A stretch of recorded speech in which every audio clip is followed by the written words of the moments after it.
je passe en zoom, en grossissement 10, et hop là, on peut voir que c'est marqué ESA dessus. C'est tellement joli que je vais garder un souvenir, donc hop, une petite photo qui est prise immédiatement avec la télécommande de mon arme. Et ça sert alors à plusieurs choses. Ça peut me servir pour du renseignement.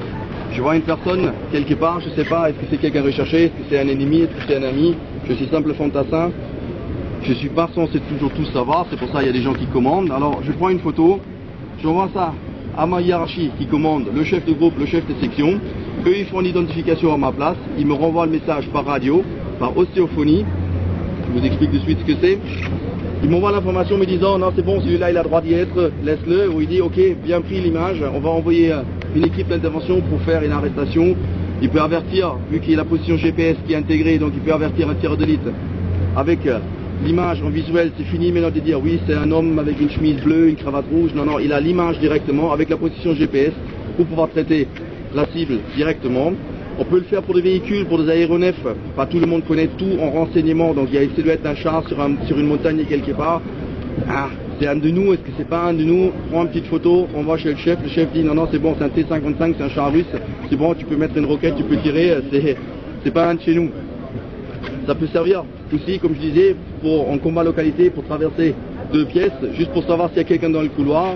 Un petit coup dans le couloir, je regarde, ok, il n'y a personne, c'est bon, tout le monde, on peut avancer. C'est fait pas trop pour être plus efficace au combat, c'est surtout fait pour moins mourir, avoir moins de blessés, ce qui est déjà une augmentation de l'efficacité du combat. L'ostéophonie, qu'est-ce que c'est? Jusque maintenant, on a toujours eu une radio grande et lourde qu'il faut mettre devant la bouche et à l'oreille pour se boucher une oreille d'un côté pour pouvoir entendre ce qu'il dit le chef, hurler dedans pour que l'autre il comprend, il reçoit que des grésillements, des parasites de l'autre côté. C'est fini, ça appartient maintenant au passé avec Félin. Avec Félin, on passe à l'ostéophonie. L'ostéophonie, c'est un casque que je pose pas sur les oreilles, mais juste devant, sur qu'on appelle l'arcade zygomatique, qui est l'os qui part de la pommette vers l'oreille. Les vibrations de mon casque, de mes écouteurs sur les os, transmettent les données voix directement à l'oreille interne. Donc j'entends de la voix à l'intérieur de ma tête et pas sur mes oreilles. Ça n'a que des avantages, pas d'inconvénients. Avantage premier, c'est je peux recevoir des communications et vous expliquer ce que c'est Félin en même temps.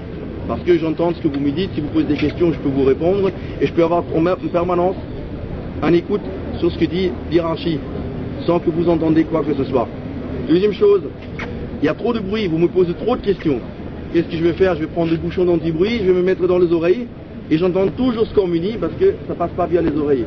Et après, pour un champ de bataille et une application, c'est si vous avez dû à une explosion, un traumatisme, les oreilles, vous êtes sonné, ou vous avez carrément un déchirement du tympan, vous avez un saignement de l'oreille, c'est très désagréable, vous êtes désorienté, vous pouvez toujours entendre les communications. La même chose est, juste, alors j'ai les 2 écouteurs, plus un petit micro qui est juste en dessous. Il me suffit de chuchoter, ou qu'un collègue à 3 km, bon pas à 3 mais à 1 km, c'est la portée maximale qui a ma petite radio. Je peux toujours passer via une autre station en relais pour aller plus loin. Mais disons, j'ai un camarade qui est à 1 km et je me suffit de chuchoter pour qu'il entende comme si je parlais à côté de lui, dans son oreille. En avantage. On a amélioré la balistique. La balistique, qu'est-ce que c'est la balistique? C'est tout ce qui concerne le vol d'une balle, une fois qu'elle sort d'une arme, jusqu'à ce qu'elle arrive à une cible. Donc, on a tenu compte des échecs, si on peut parler des échecs, qu'ont fait les Américains actuellement en Irak, parce qu'il y a beaucoup d'Américains qui ont équipé d'un gilet pare-balles et qui se font tuer quand même. Pourquoi? Parce que les tireurs d'élite, ils ont trouvé la faille dedans. La faille, c'est tirer à un endroit où c'est pas blindé.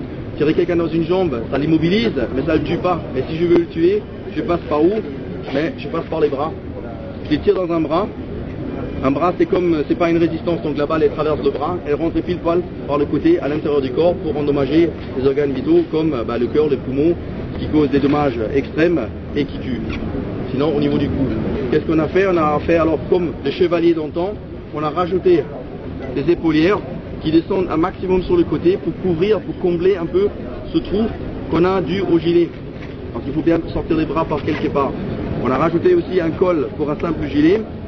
On a aussi des plaques de surblindage. Les plaques de surblindage col, torse, pelvienne et dos pour résister à un tir de calibre 7,62 perforant qui est la munition de prédilection de la plupart des tireurs d'élite. Il y a encore il y a encore des munitions plus grandes que ça, mais de toute façon, que vous avez un gilet ou pas, vous résisterez pas à ces munitions parce que même la plupart des véhicules n'y résistent pas. Donc ça sert à rien de protéger contre plus. On a travaillé dessus pour que les épaules, ça fait pas uniquement lourd et ça m'ébaisse les bras. Quand vous êtes parachutiste, il faut bien pouvoir tirer sur le parachute pour pouvoir atterrir, sur le sangle pour bien ouvrir la voile pour que le vent s'engouffre pour que vous ralentissez votre chute. Donc on a vraiment fait en sorte qu'il y a un maximum de mobilité dedans. Donc je peux toujours atteindre mes sangles pour tirer, pour atterrir.